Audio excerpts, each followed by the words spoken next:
Yeah, and with that, I think we can start. Great. Welcome, everyone. Very quickly, I will say a few words about Health Talks, and then I'll give the floor to Henrik, and he'll host this event. Welcome, everyone, to our next Health Talks on natural language processing. I'm very happy to be hosting this event specifically. I have a computer as a computer scientist. This is particularly interesting to me, and with the Gemini that Google just launched, this is going to be just on time, perfectly. uh, so I'm sure quite a lot of people are looking forward to this discussion. And when it comes to Health Talks, it's an alliance of all the hubs and universities, a couple of universities in Finland, health hubs specifically, who come together to organize health and life science entrepreneurship events for entire public. And this is our very first event with HealthTurku and HealthHub Finland EDIH. And I don't know if Barbara here, but Henrik probably can tell more about those entities, and we'll introduce our distinguished speakers as well. So Henrik, on to you. Go ahead. So, hello everyone. My name is Henrik Honkanen, currently working at Business Turku and as a project coordinator for HealthHub Finland. So, a warm behalf session. We have a great set of speakers today, and I think the topic that we're discussing and introducing today is really have been lately in everybody's minds. But let's take a little bit different focus. We focus now today on healthcare as usual in the health talks, and here some general instructions about the event. We will have a Q&A session at the end of the event. If you have any questions in between or come to your mind, please put them in the chat. I will take them and then write them down for the end of the session. And please close your microphones and cameras, since there will be quite a few of us. Not necessary to disturb the bandwidth with them. The agenda for today. So I will start. I have my short couple of minutes left. I will introduce you HealthHub Finland and EDIH in short. Then we have Kaj-Mikael Björk, from the director of CIC and the head of research at Silo AI, introducing the new Turku Centre for Intelligent Computing, short in Finnish, Tekoälykeskus. And then we have a brief introduction to NLP and large language models hosted by Hans Moen, a research fellow at Aalto University. And then last but not least, we have Laura-Maria Peltonen from the University of Turku talking about implications for education and practice of NLP in healthcare. And then at the end, I guess we will have a little bit more than 10 minutes. We have our Q&A and then our closing words. Briefly, HealthHub Finland EDIH. So EDIH is short for European Digital Innovation Hub. So this is a network of innovation hubs funded by the European Union. In total, there's around 150 of them in Europe. We in Finland, we have 4, and one of them are we, and we're focused on health data and health innovation. We offer our services to SMEs and also the public sector. We have categorized our services into 4 different categories. So we have our testing category, which means all of the testbed services from these existing partners here are pooled under one roof. So you will get access to these testbed services through our one-stop shop window. And then we have other services, financing, networking, and then also health data. And what is the great news for SMEs are most of our services are free, but then we also have the ability to subsidize our testbed services for up to 80% of the market price. So I think this is a great deal for SMEs looking to test or develop their solutions further, I think this is a really great opportunity for you as well. And in total, we have a little bit more than €500,000 available to subsidize these existing testbed services. And how do you get access to these services and find more about us? Just go to healthhubfinland.eu or send us an email to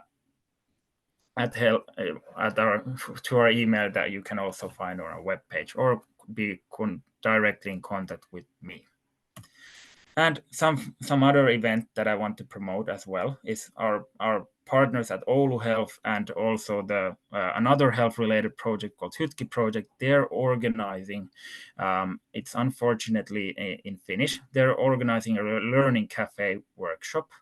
It will be held on the 14th of December from 12 to 3 in Teams. And here under this QR code, you can register to this event. So it's a great supporting and supplementary event to this session as well. So this will be more sort of hands-on kind of working with AI and NLP. But that was my introduction for today. So I would then give the stage to our speaker. I'll do a brief about our next speaker. So it's Kaj-Mikael Björk. He's the director of the Center of Intelligent Computing at Turku or Business Turku. He's the head of research at Silo AI, as well as a part-time lecturer at Arkada University of Applied Sciences. He received his master's and PhD degrees in chemical engineering from Åbo Academy University, and then he has been working in several different positions in his career, but now he's the head of research at Silo AI and the director for the Turku CIC. So Kaj-Mikael, the stage is yours. Thank you. Can you see my screen now? I hope so. Yes. Good, thank you. Thanks for the introduction. As was said, I am Kaj-Mikael Björk, newly appointed director of CIC. We've been up and running for only 3 months, something like that. And it's exciting for me to try to make a new virtual hub in Turku, since Turku is a very interesting place, research-wise and in many ways. If you want some information, go to cic.utu.fi. However, there's not going to be too much information there yet, for reason I can soon explain maybe. What is CIC? It's called the Center for Intelligent Computing, and intelligent computing was not chosen lightly, the wording. And we could have a 1-hour discussion about that, but I'm not gonna go into that today. What we basically want to do is to starting from the research group in University of Turku and Åbo Academy, and of course Tuamk and Novia, and try to gain a virtual entity of AI researchers. And with virtual, it always comes a little bit of a challenge, and but I think it's the right way to go in Turku with 4 universities, and we want, of course, to gain visibility and combine forces for this one to enable in order to grow together and also solve other problems that may not been solved in Turku before. So CIC is hosted by there should be say Business Turku. Sorry, I forgot to update that on my slide. So the name is Business Turku, and it's a very slim organization. It's only me, and then every kind of research activity is happening in one of the universities. But the actual CIC organization is funded by City of Turku, which is only me at this point, and maybe it stays like that because all activities we have had has been connected to some of the universities, and that is maybe also the point that the CIC should be the umbrella and facilitator more than the actual actor in the research.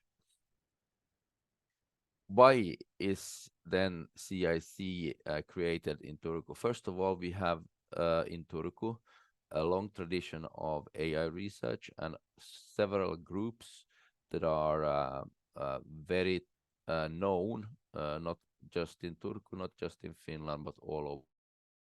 We can mention as one of these groups, for instance. But there have been similar centers with a little bit different structure around the world with great success. Mila in Quebec is one, SAFE in Stanford is one, and EFKA in Helsinki is of course one. And they have a little bit different structure. We believe that the virtual version of a center is the right one for Turku. And what do we want to do with CIC? We want to do world-class research, which is already happening in Turku. But we also want to improve and increase the collaboration towards industry, also towards interdisciplinary academic research. And we want, of course, to communicate and disseminate novel AI methods all over the world.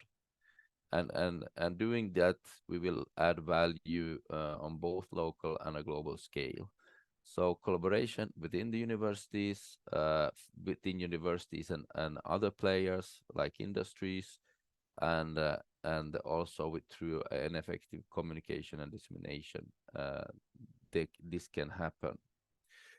But to be honest, the first stage is not to go out to the world and in a very kind of in a very colorful way start making people knowing about CSE. The first stage, since it's a virtual university, a virtual center within the universities, I would say that the first stage is to have a kind of an internal marketing within the university. So the university researchers would like to join and see the benefits of having this center.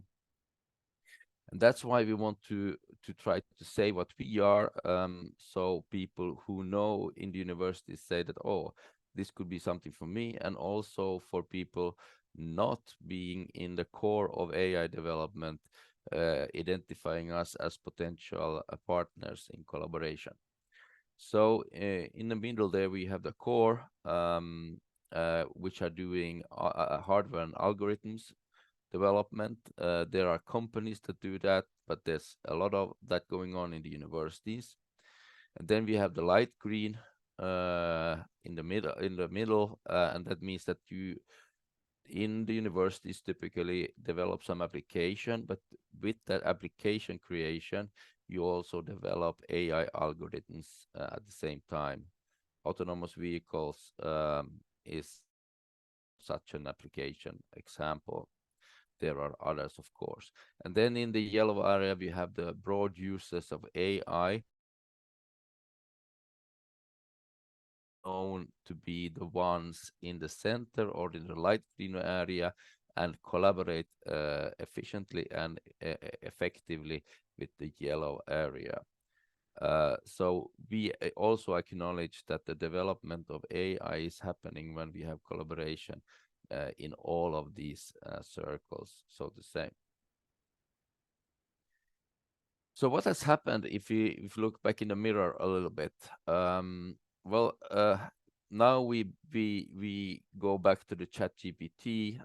We don't go too far back in our history. We just go back to the ChatGPT, and we now found finally a successful kind of successfully producing the talking or a talking machine, and we're happy that it passes the Turing test, because everybody of us has been frustrated talking to customer service chatbots in the past, and now we're gonna see soon, because we have ChatGPT and the technology behind it, that we can make intelligent conversations with an AI entity. And now everybody seemed to be a little bit surprised that the Turing test was passed, and everybody seems to be running in this direction a little bit. But we shouldn't forget that in the shadow of NLP and ChatGPT, we have a huge development of AutoML and computer vision and other areas as well. So other applications like self-driving, autonomous vehicle, robotics will be a big focus of both of the center and in the AI development, even if natural language processing and large language models seem to be a huge boom at the moment.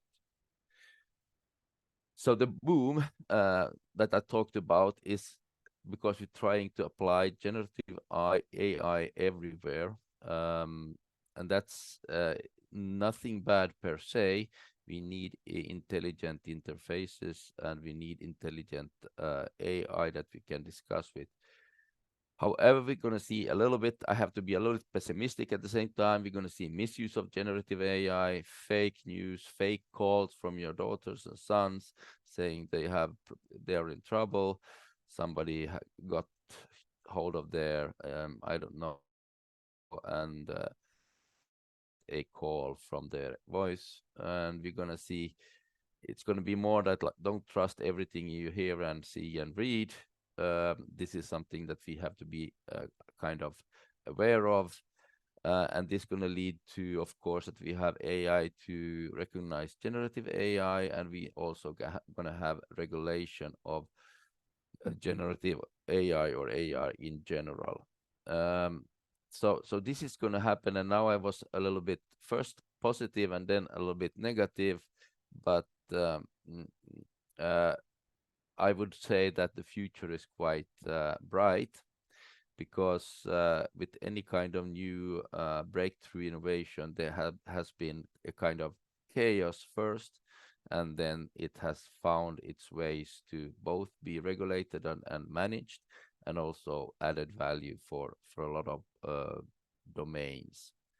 But what is going to happen in the future, and here I have to say I need to be humble, because future is very hard to predict, but it is going to change the work for knowledge workers, from programmers to any kind of knowledge workers, and it's going to change the education. How exactly? Well, we're seeing a pattern, but it's too early to say exactly how it's going to be. But I would like to put it in words like we're not going to have, let's say, jobs vanishing from our job market, but it's going to change the kind of a job in quite a significant way in the next years. I will jump to back to the future. So what I'm seeing is may happening, or I believe it's going to happen, is, of course, maybe we get quantum computers so we can democratize also generative AI in a more, let's say, equal manner. Now it costs quite a lot, but let's see what's happening in the future. But anyway, I'm thinking that generative AI and LLMs are connected with other systems in the future, so it can actually solve the problems. And meaning that there's a lot of systems, maybe using other AI methods existing today that solve very specific problems. And at this time, generative AI is not so good at solving specific problems. So I would like to say that I'm guessing that in the future we're going to see generative AI, LLMs being interfaced, but being coupled with other systems that can solve the problems, whether it's a math problem, a health problem, a logistics problem. So maybe this is going to happen in the future, in a close future. And I see humans managing sets of systems and not only one system at a time. Let's say take a coder. A coder maybe needs to manage generative AI, but also how the code is set into the whole ecosystem, and also into the whole set of codes. So I'm thinking we're dealing with a lot of systems, but we can do that through the new developments in LLMs. And there's going to be a lot of noise, of course, because content is going to be so cheap to produce. What can we do for health tech in CIC? First of all, I would like to mention that Turku has a lot of different AI groups that can develop in different ways. They have also health tech applications. They're working on health tech applications in conjunction with AI. But I'm going to mention now just this, and sorry for that, but that's because of time reasons.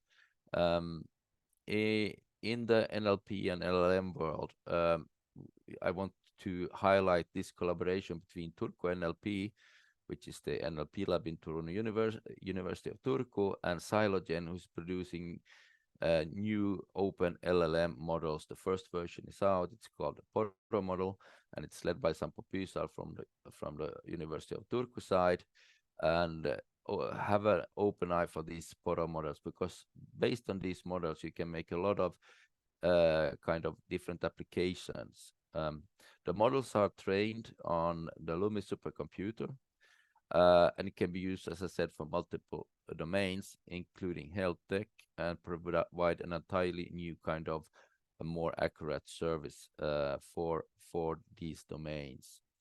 The first version is out. There's going to be other versions coming out. So, but follow this track, because this is in difference to the word open AI. This is truly open models, whereas OpenAI do not have open models. So you can build your whole new system based on these models if you want. And I think I've just taken up my time. So we're looking for collaboration in Turku, in Finland, and globally, and we want to think outside of the box. And if we do that, we can make things happening in Turku that is really great. We, however, need some top-level management and political support for a change, realizing that AI is happening all over the world, regardless of what we do in Turku, if we are honest, and in that sense have to recognize its special situation in the world today.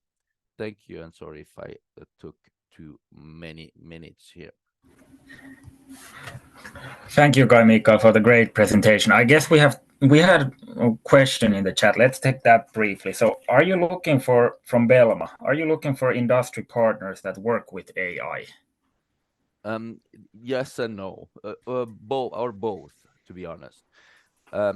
Because in this picture that I showed you here, the first stage is to gather the AI user internally. As I said, this is going to be a focus of the first year, but not entirely. We are already doing, I have been part in applications with persons that are also doing a little bit different than AI.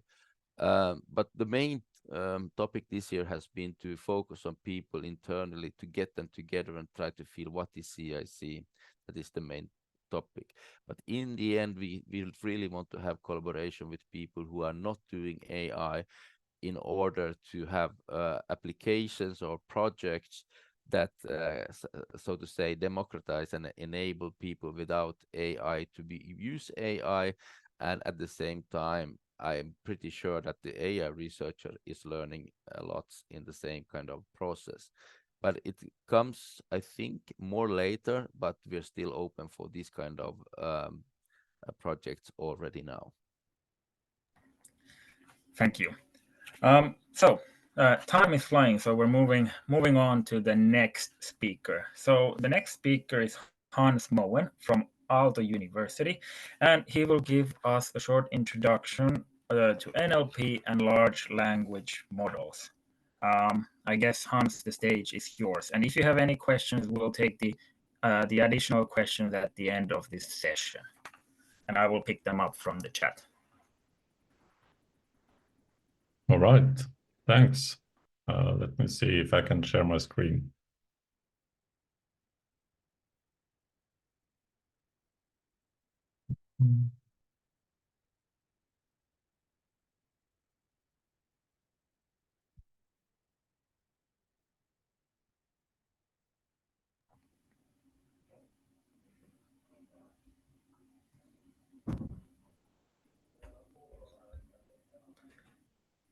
Yeah, do you guys see this now?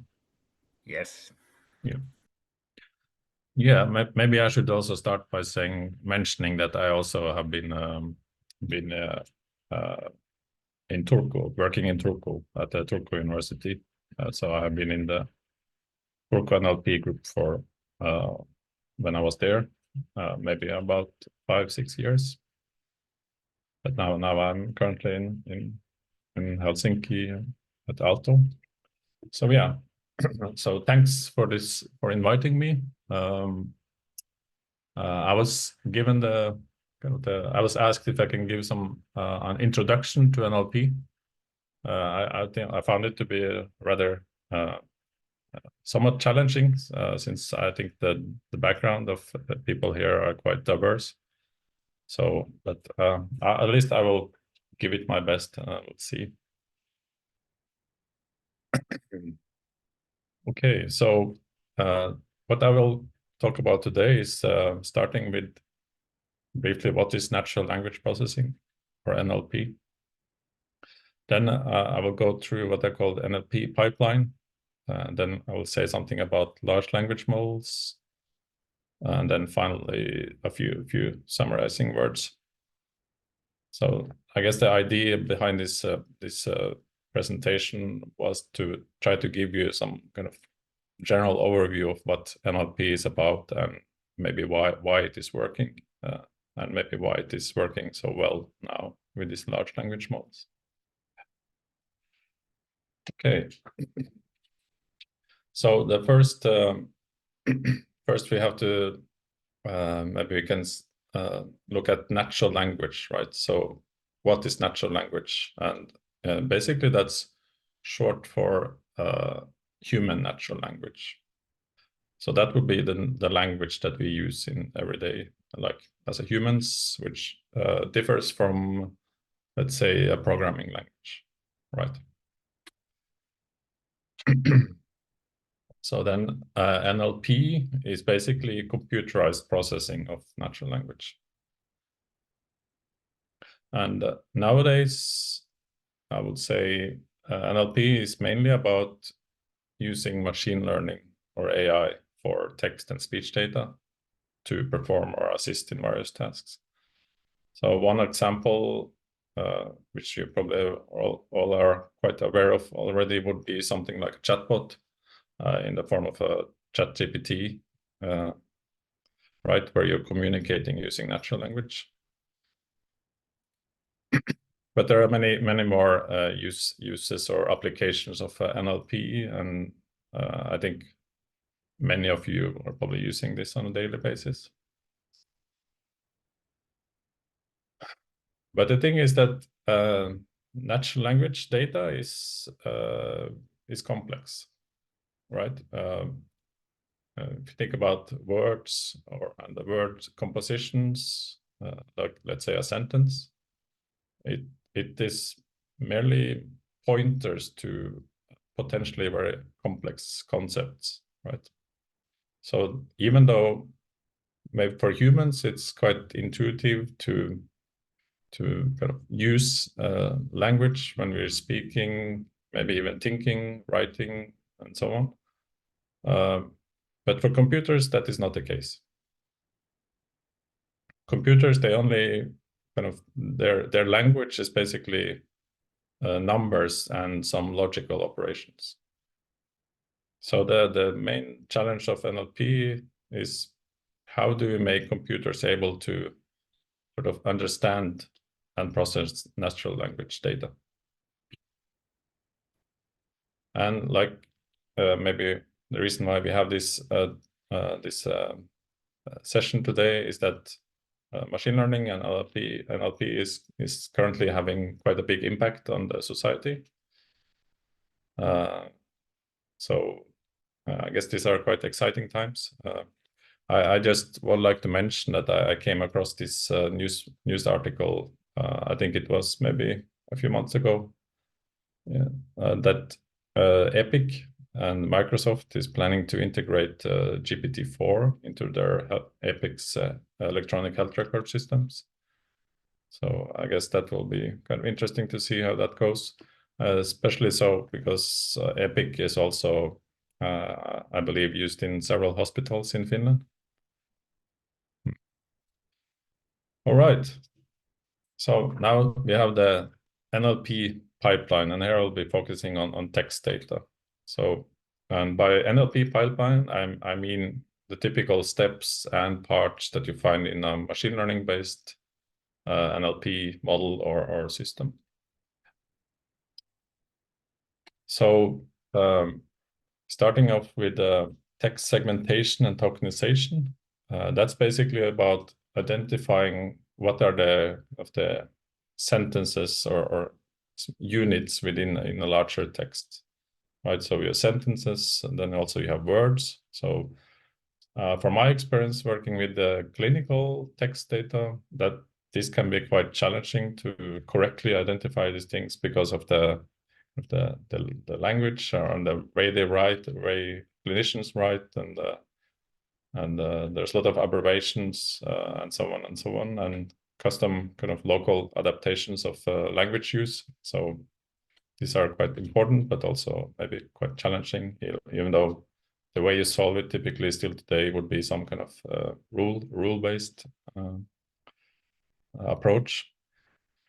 But then we have this, which maybe you have heard about it when people talk about this large language models. They are not necessarily talking about the words, but they're using they're using tokens. And the reason is that these language models, you have kind of limited vocabulary that they can have because of size limitations and so on.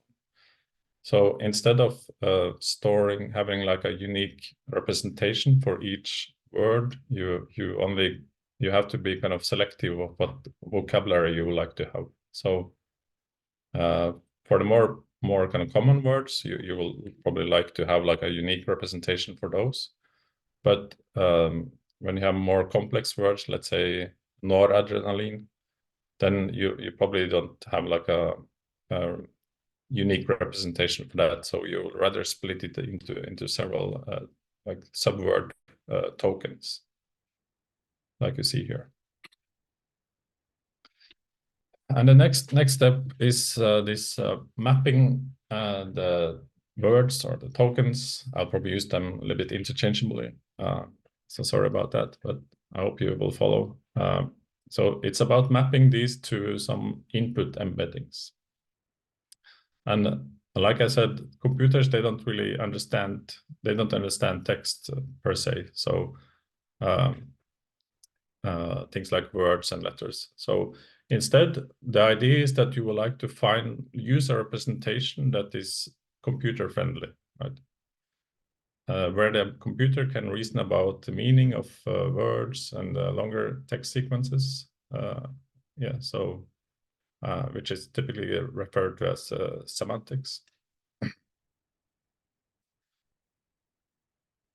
So what they do there is that you map these words or the tokens. You first will map them to some vectorized representation, and this is what we call embedding. So I'm using the word I'm saying word embedding, but maybe it will be more correct to say token embedding. So on the input, when you first have some text, you will convert it to some like a vectorized representation. So, and that is basically the representation within the model will be, for example, of the word patient would be this multidimensional or vectorized representation. And and then the next step is kind of the heart of the overall our pipeline, which is the machine learning function. And the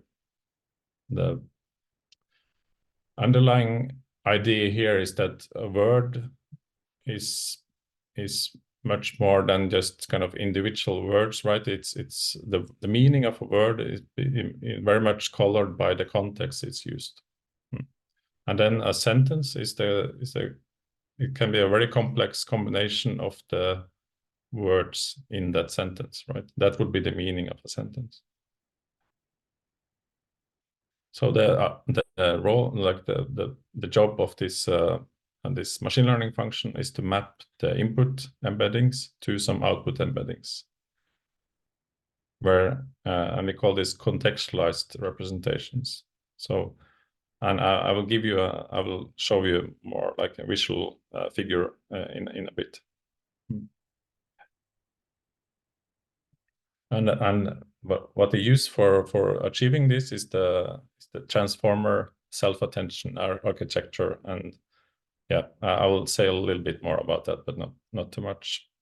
I unfortunately not have time for that today. And then we have the prediction, or we come to the prediction. So here it's basically taking the contextualized representation of our, let's say, a sentence, and then we would like to turn it into, for example, we would like to, if you are doing classification, then we basically would like to map that representation to some distribution over the labels that we are focusing on for a specific task. I will show you an example very soon.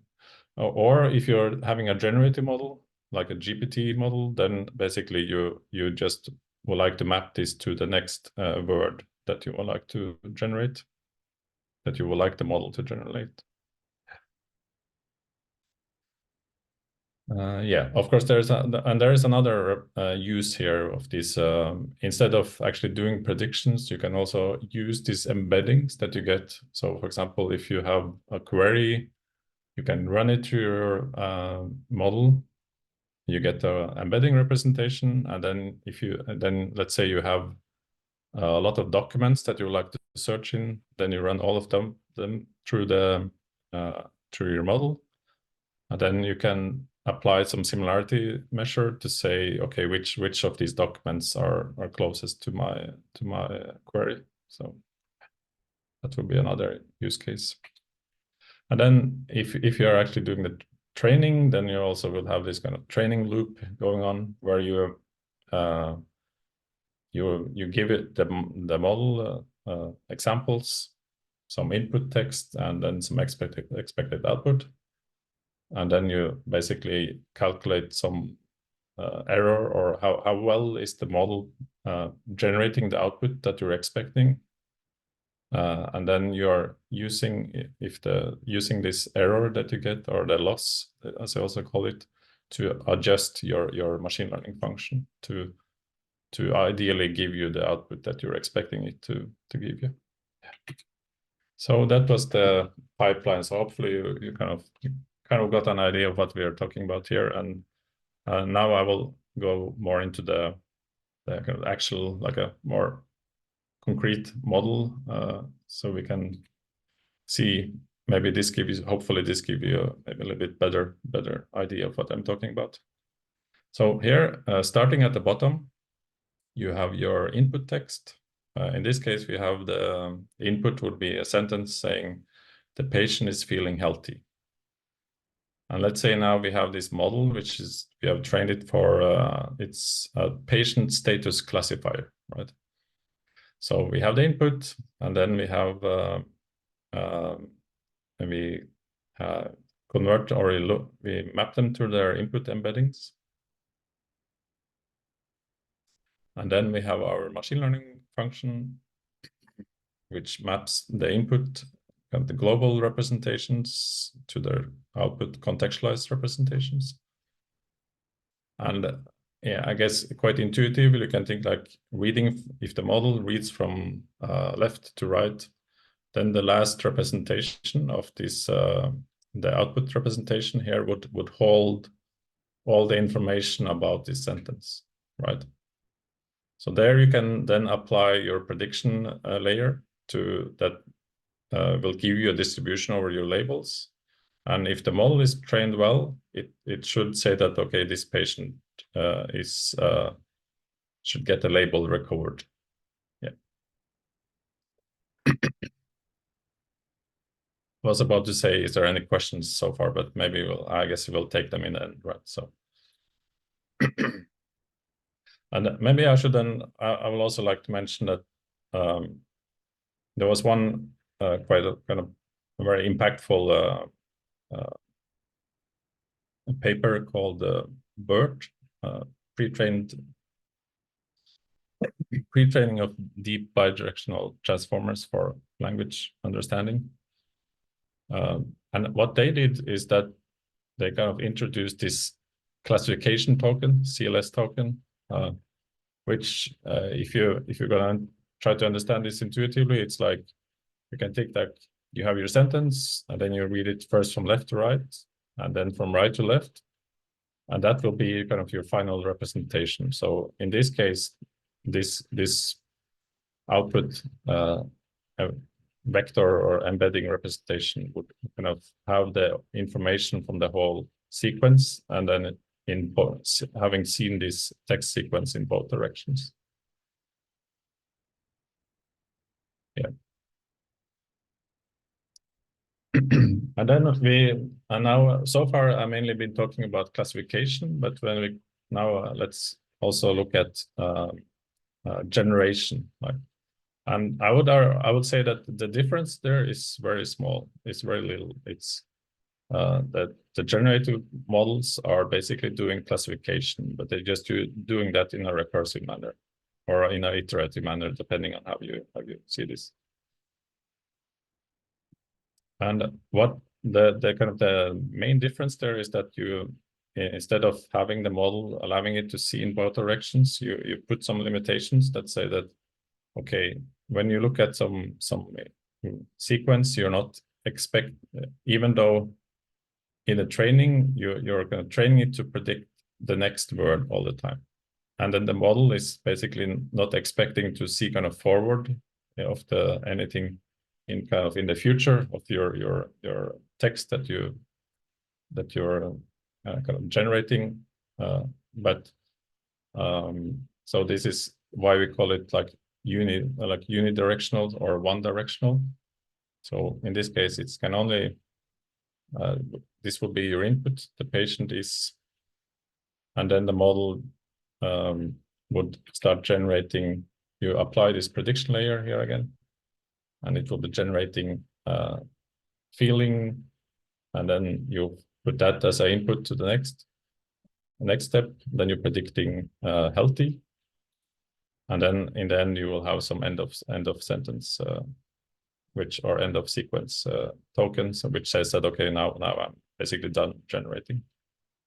But as you can see, this generative model is basically doing classification also, but it is predicting one token at a time or one word at a time, right?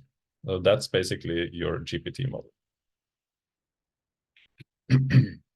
I should also wanted to mention that there's another type of architecture called encoder-decoder model, where you have first you have like your one model. Let's say now we are doing these are typically these are very popular for translation, but also things like summarization. So here you will have first one model that looks at your input, and then you get your embedding representation for the whole sequence, and that will be the first starting point for your generative model, which is kind of your, let's say your GPT model that would look both at the representation from the input, and then when it's starting, so that will be the first state, and then it starts generating one word, and then it's also that will be the input also for the next steps in the generation phase of this model. So hopefully this makes some sense. So now it's, I guess we'll try to say something about why is this working now? Like why are these large language models working, and maybe why are they working so well, and what are the secrets here? I think there are several points, and I will go through them now, starting with basically the model. There was kind of this, I would say, this breakthrough or this new architecture that was introduced a couple of years ago in this paper called "Attention is all you need," and there they introduced this what I've been referring to as the transformer model, and you can, transformer model, and it is using what they call a self-attention mechanism in there. And this differs from more older architectures, like which you might have heard about, like LSTM or GRU, like recursive models. Anyway, this is a deep learning neural network architecture, and it is what, or different variations of this is what we find in the current large language models like ChatGPT and so on. And the next thing is pre-training, right? This is also important part here, is that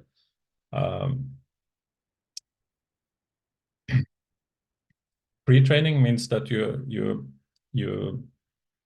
start with your model, and then you just give it a lot of text, and you don't necessarily have any kind of labels for what you want it to learn.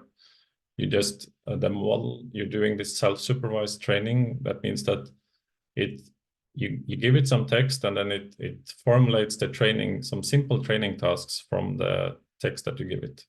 It can be things like randomly dropping out some words and then asking the model, okay, predict what is the missing word here, or you can shuffle some part of the text and say, okay, please fix the order of these words.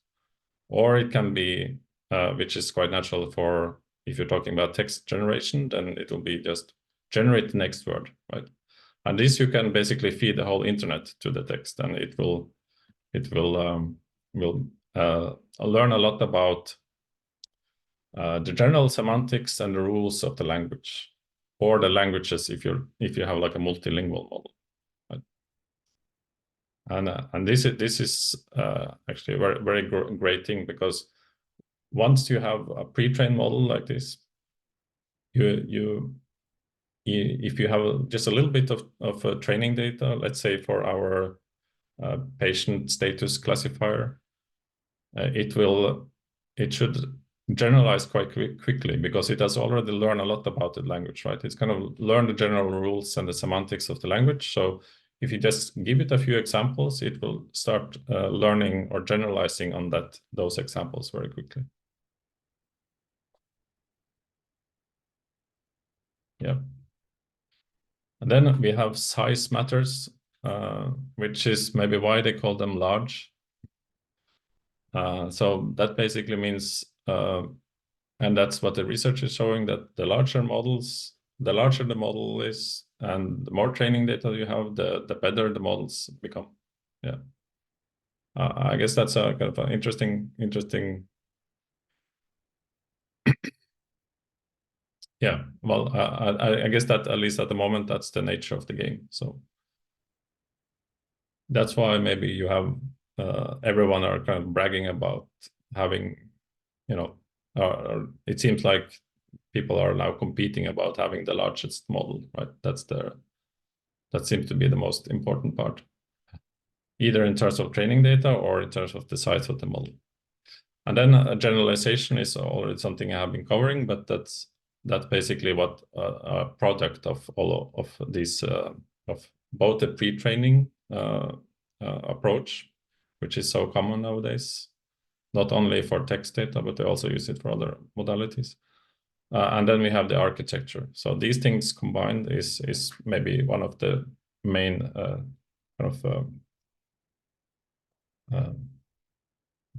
secrets behind the current success. So just one example about this generalization. Let's say that we have our model now that we have pre-trained, and then we have one training example would be something like right? We have already looked at this. The patient is feeling healthy, and then we have recovered as the expected label. And then if the model has been pre-trained in a good way, right, in ideal circumstances, even if you feed it something else that differs from the distribution of your training data as the input, it still should be able to give you recovered as the output. Or then you have something like this: Mr. Smith is ready to go home, right? Still, it should be the model. Maybe even though we haven't seen this example, it should still be able to predict the right status of the patient. And I find this example quite interesting. There's a colleague, Hanna Suominen. She found that for the word noradrenaline, there was over 350 different spellings in some Finnish clinical texts. So, you cannot have all of these in your training data, right? So here you can this is just one example of why generalization is so important. And then when we're talking about generative models, this may be a little bit stupid example, but let's say our training data is what is the meaning of life, right? And then we are training it to generate something like the answer is 42. But then still, again, if the model has been pre-trained in a nice way, like in a proper way, even if it sees something like why am I here, or what is the purpose of this, right? It should still give you generate an output that is similar to what you have seen in your training data. So that's all about the generalization. Then also I would like to mention that nowadays you have also models that are starting to emerge, models that are multimodal. So that means that you have more other things than text that you can give as input to these large language models, which was especially became popular with the GPT-4, where you can have both text and images. So you can imagine that maybe someday in a clinical setting, maybe you could even have a model that would, for example, write the radiology report for you, given some image also. Okay, I'm almost done. So final words. So some current challenges with LLMs. They require dedicated hardware, especially or typically GPU or similar processing hardware. And at least from my experience,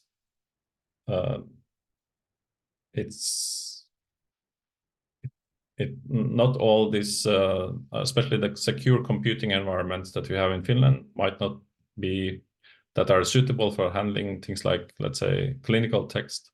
They might not be able to run, especially the larger models. And then if you want to pre-train like your model yourself, which luckily you probably don't have to unless you have very special needs, then it requires a lot of text and it takes a lot of time. And it's very costly.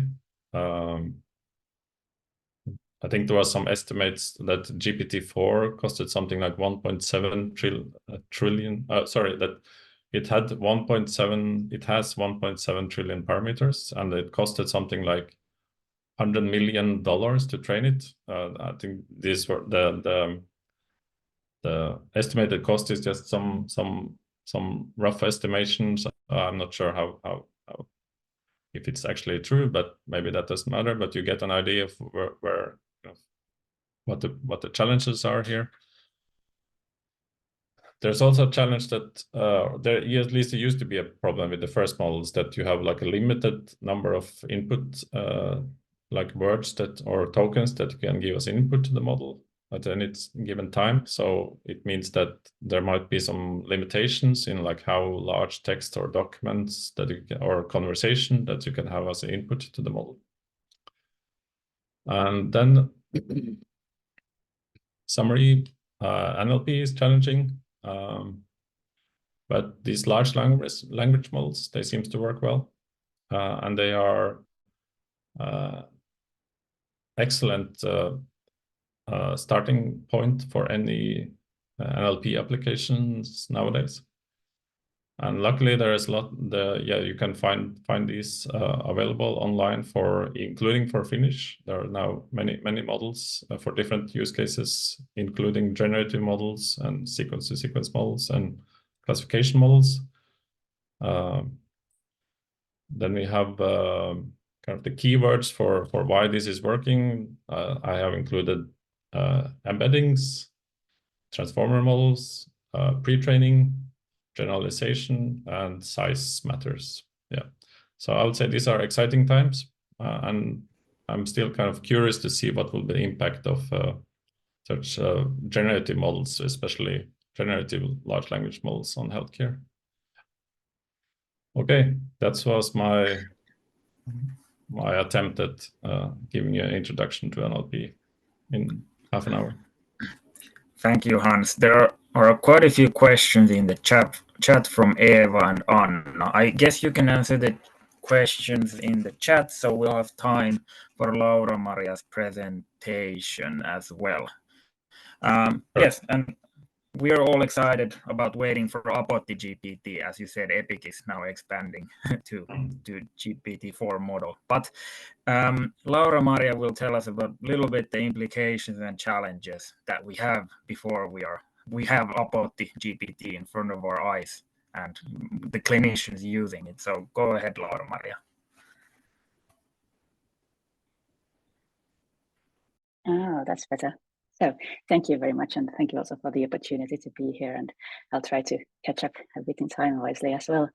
So I'm going to be talking about the implications for education and practice.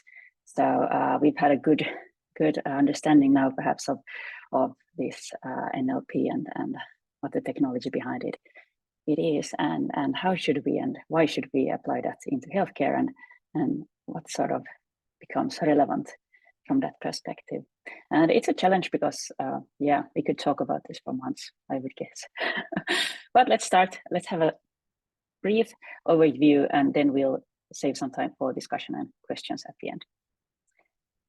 And so firstly, I think before we think about applications of NLP into healthcare, we need to understand the context.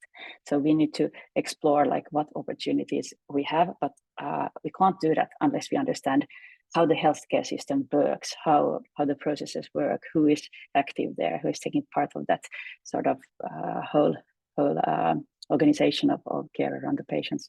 So we need to understand not only technology, but also healthcare and the different needs of the different people working there.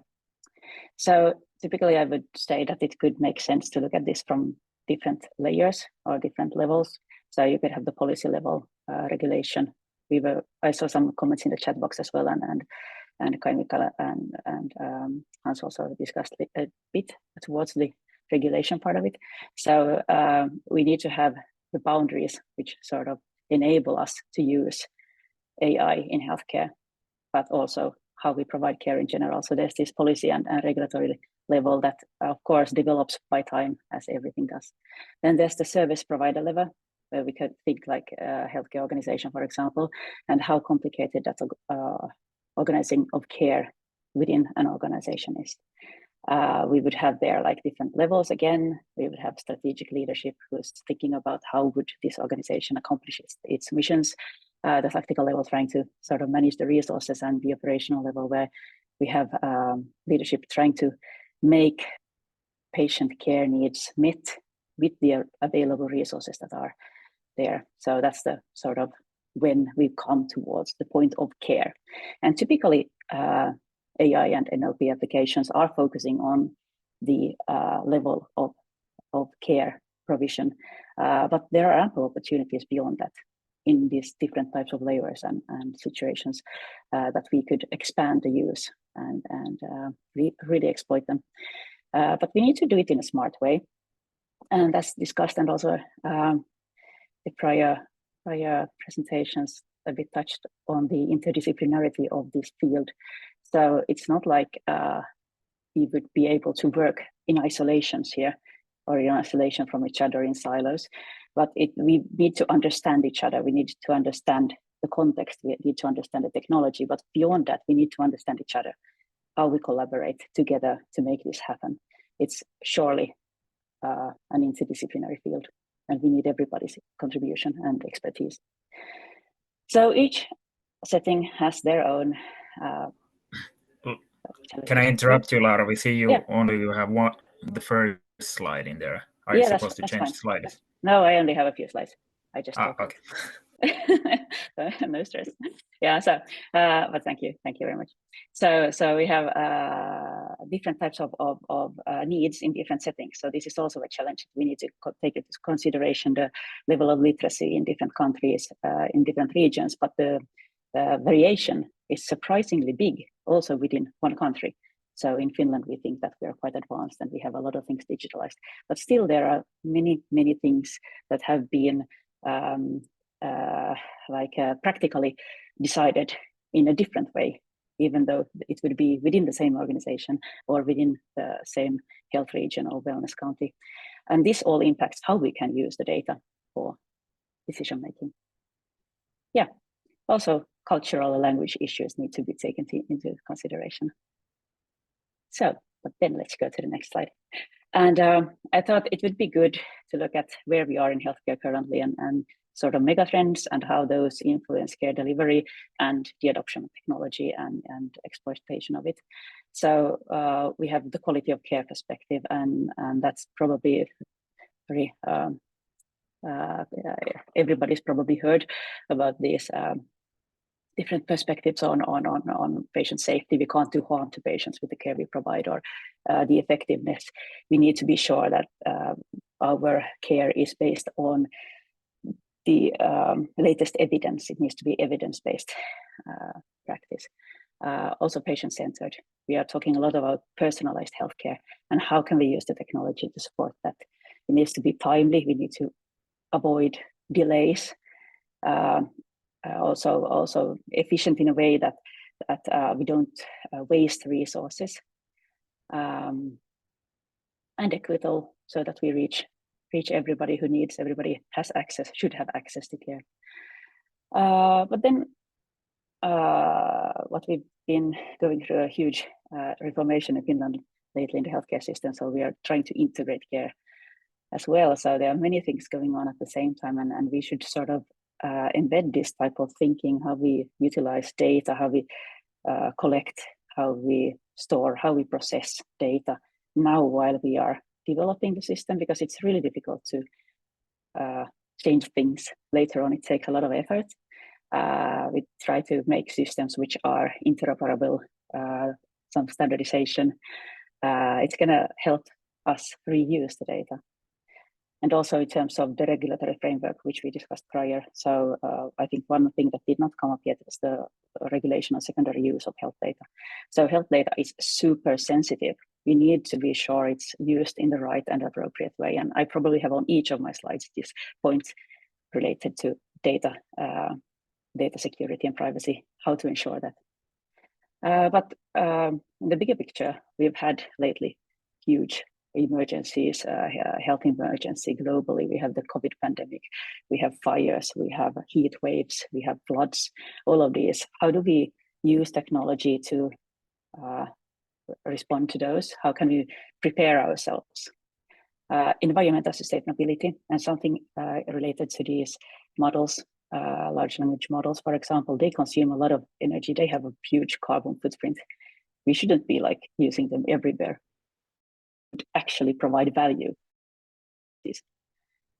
I really want to emphasize the need to think about healthcare resources. So we have increasing costs on healthcare delivery.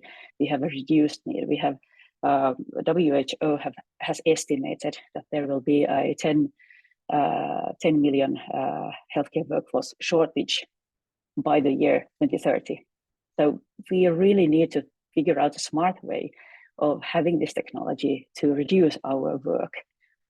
And but that, as I think Kaj-Mikael said in the beginning, the risks we need to take into consideration those as well, because this will be misused. And there are severe threats to cybersecurity, and we need to be like one step ahead And that means that we need to revisit the regulatory framework, which is being currently done. And then when we look on national scale, we have quite strict regulation on how to use health data in Finland, but it's not the same in all countries. And when we come into the European health data space that we are moving towards, how does that influence how we do things and what safety measures do we need and so on. These are some interesting points to think about. And then when we come to the opportunities of NLP and where should we utilize these first. So we need to prioritize, because we could go and do anything. We could have the perspective of I think many use the expressions of running around with a hammer and looking for a nail. So you have fancy tools, but where to use them? But not go that way, but rather go the way.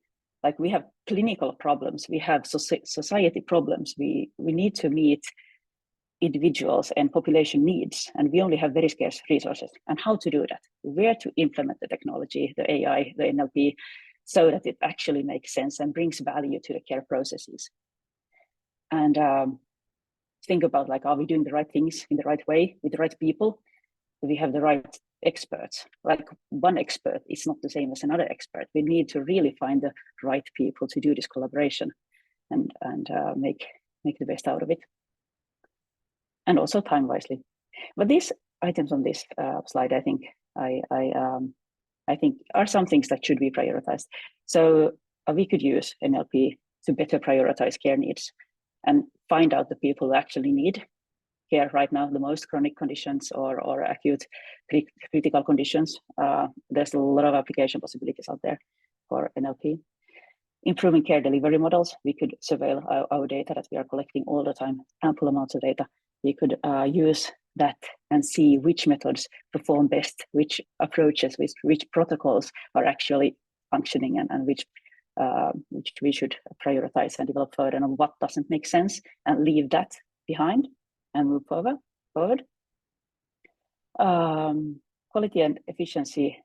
We need to develop these systems within the healthcare using NLP, extracting data from the EHR, giving some type of understanding how we are providing care for the leadership, so that they have a continuous real-time system that helps them surveil their quality of care. Also, different approaches to patient safety surveillance. So screen through electronic health records. We don't need to do that manually anymore. We have NLP. Make it faster, make it more efficient, make it on a bigger scale. Trustworthiness. Also, there's so much research being reported every year, and there's no way a clinician can stay up to date with the research. So we have all the ample healthcare professions. All the ample healthcare professions in the field. They all have their own databases, some combined, some different, but there's so many research articles published a day for each specialist that there's no way they can stay up to date. So we have summarization methods. We have methods for them to be able to screen and combine, summarize, interpret the newest evidence and stay up to date with what they need, and also what healthcare should provide to patients, what patient care needs are. And then the last bullet is about looking at how we should continuously monitor what we do to be able to meet the needs of the patients with the right healthcare resources that we have, so that we allocate the scarce workforce that we have, the scarce materials in the right way. So there's a lot of possibilities out there that we could use, but there are also challenges to data protection, privacy, as discussed. Then there's the technical part. How do we collect and store the data so that it's actually reusable?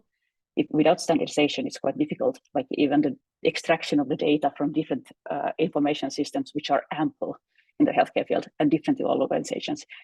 Like to get a data set which is like unbiased, or would actually to develop a model based on the data collected here in our region, it's not going to be like super transferable to another wellness district, because the data is collected and it looks like a different way. The language may be different between organizations and regions, and also the documentation culture differs. So these sort of technical things we really need to take into consideration. And then by the end of the day, if something goes wrong, who is responsible for the harm made to the patient or the healthcare resources which have been used, excessively used? Yeah, interesting perspectives that also like policymakers need to take into consideration. Maybe one thing about making decisions and using AI NLP tools to support your decision making in the healthcare context is related to the fact that like we can't, for example, if you have big supercomputers or somewhere big models that we can use, but health data it needs to be secured. It needs to stay in a safe computing environment. We can't put it online and like fine tune models. So we need to have these data sets in secure places, sealed off from the internet. So this sort of puts a bit of challenges on how we can use and how we can like use NLP, but we will just need to figure that out for the future. Currently, there are some challenges with that. And then the other thing about the decision-making part, we can't have healthcare professionals making decisions based on large language models before they understand where the decision comes from. So it can't be a black box. They need to understand the rationale behind the decision that they do. So we can use these models to seek and collect and summarize information, but they need to see the pathway of where that information comes from. Otherwise, it's going to be really difficult for them to take responsibility of the decisions that they have done. Okay, I only have a few slides left. I think we'll be good on time here. So, first, implications for practice. I think we discussed already quite many possibilities where we can use. I think in the field of healthcare, one of the biggest resources is the electronic health record and the data collected. And as I said, it has challenges. It needs to be safe. It needs to be secured. But we can use it for decision support. We can use it for predictive analytics. We can use NLP to support clinicians to document better. We can automatize documentation and save up clinicians' time. We can support finding the right information about each individual towards personalized healthcare and improve care processes, improve patient outcomes. But we need to do it in a smart way. We need to understand what we are doing.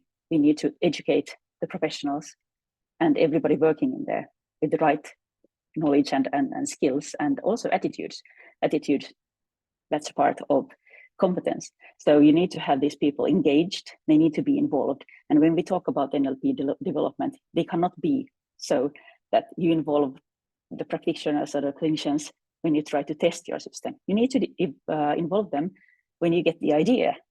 I would apply something into healthcare, some technology. Then you should involve them through the beginning of the whole development life cycle of that technology, because that's how you get relevant technologies that actually will function and support the care processes.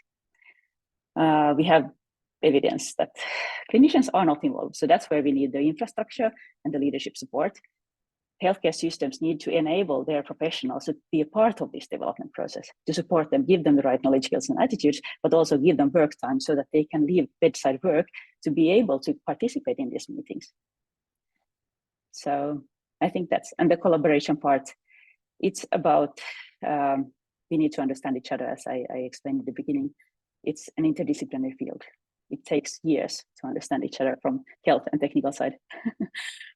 Yeah.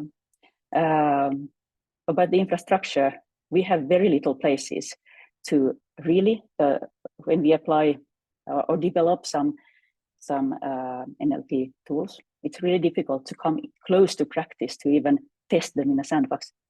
We don't really have that infrastructure up and running yet in many places, so we need to develop that further as well.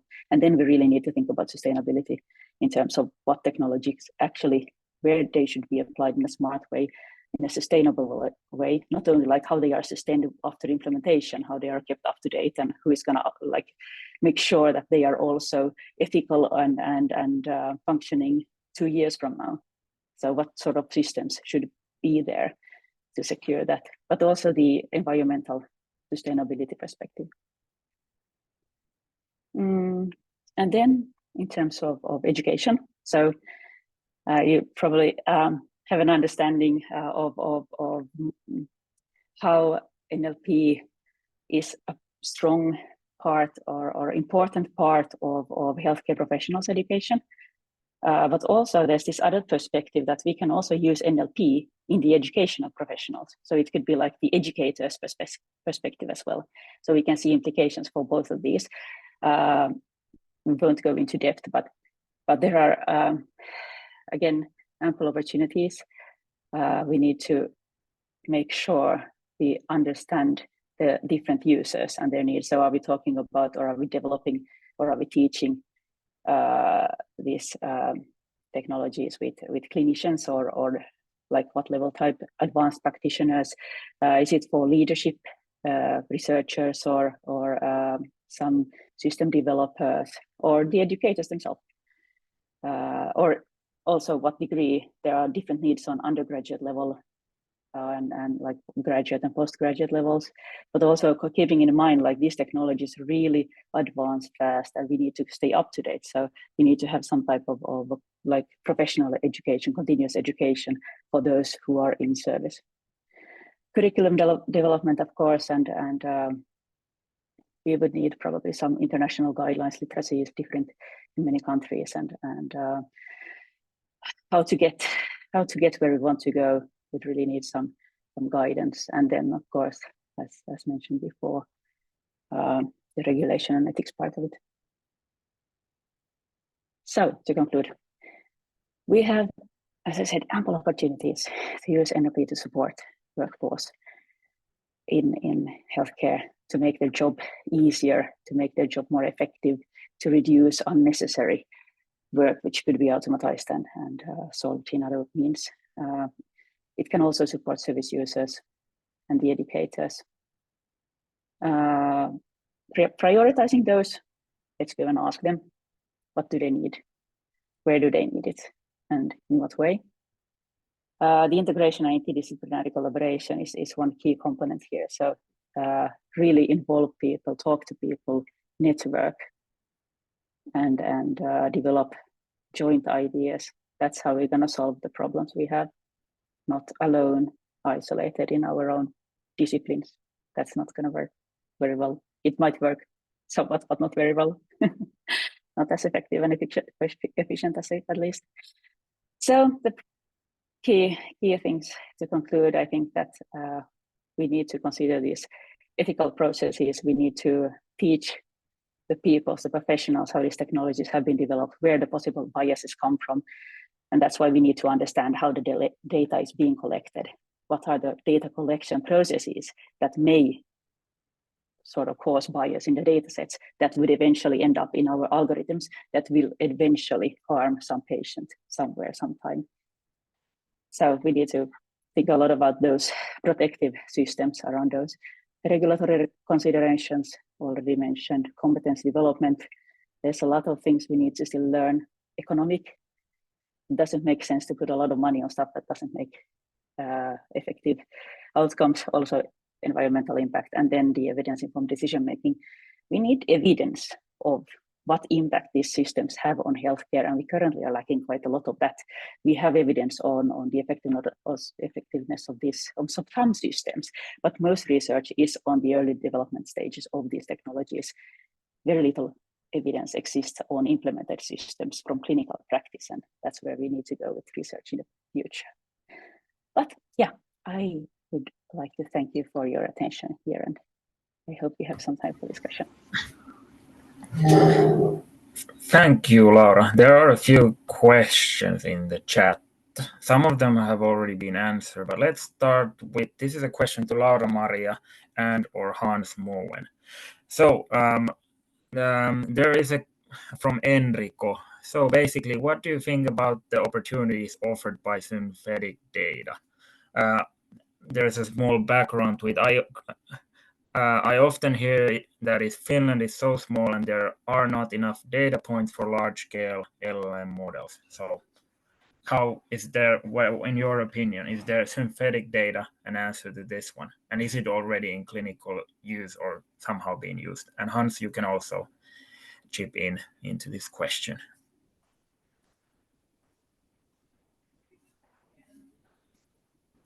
Do you want to go first, Hans? Yeah, sorry, I was a little bit busy answering a question here. Could you repeat the question? Sorry. So is synthetic data the solution to the problem of not having enough of Finnish data points or data points for training our Finnish model? I don't know. It is maybe one approach, and I see that being done. Like, I don't know what you mean exactly by synthetic data, though, but I guess it's like at least I've seen some studies where they are basically using the larger models to generate synthetic data, right? And then that becomes training data for, let's say, smaller models or any other applications that you might have. So yeah, you know, that could be one direction. If you have, especially if you don't have a lot of data, then you could ask, let's say, ChatGPT to generate more data for you. I don't know if this answers the question. Yeah, and I think also like in terms of synthetic data sets, I think mostly they have been so far focusing on structured data rather than narratives. So the narrative part is much more different.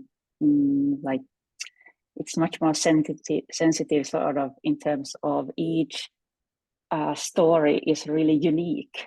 It's really difficult to develop those, and this part of anonymization and how we could use it.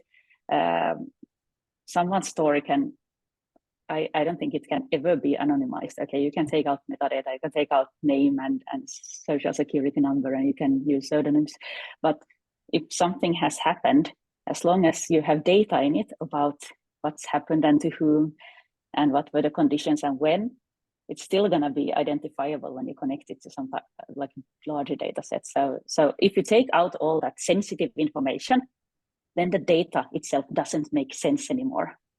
So there's a threshold of anonymized data before it loses sort of its sense, and then it's really not that useful anymore when we come to the narrative part. The structured data, numbers and such, that's an easier challenge, I would say. Thank you, Does that make Laura. sense? And also here in Turku, we've been working on synthetic data quite a lot. I posted in the chat a link to our Syndate initiative. And the promise in that project is that by the end of 2025, we would have a testbed environment for synthetic health data. So that is something that we're all been, how it's going and how it's going to end up.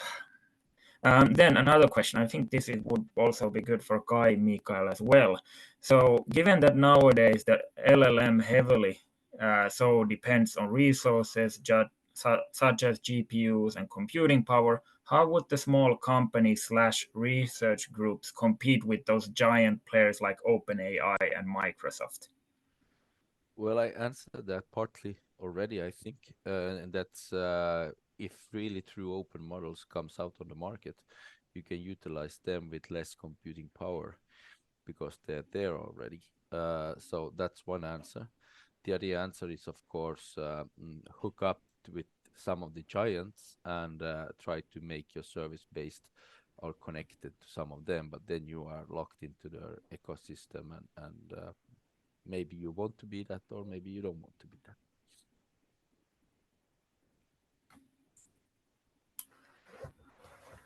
Great. And then still we have a couple of minutes, and coming back to the first, actually the early questions to Kaj-Mikael, we had the legislation that has been changing on. I think it for the AI Act was just approved a couple of days ago.